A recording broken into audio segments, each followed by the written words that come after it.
In this video, I will show you how to join Dahood Discord server for Roblox. So let's jump straight into it. So as you can see, I'm here, I've got Discord opened on my desktop. So this is the app, but if you do use the web-based version, follow along as these steps are the same. So what you're going to want to do once you've logged into Discord is come to your server list on the left-hand side and just scroll all the way down to the bottom. At the very bottom, you're going to see a plus sign which says add a server. Go ahead and click onto this.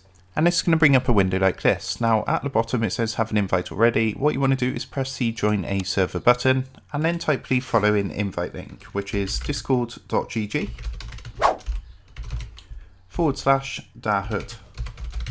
Next click the join server button down here and it's going to take you across to the official Dahood server. So to do this, what you're going to want to do first is verify your account with BlockSync. Now if you don't know how to do this, I do have a tutorial on my channel which is going to go and show you how to get this set up, but what you want to do is basically scroll all the way to the top and press the green verify with BlockSync button, and once you've done that you will be able to access all the channels within Dahood server. So I hope this quick tutorial helped you out today, and if it did, I would really appreciate it if you was to consider dropping down below the video, leaving a like and also subscribing to the channel.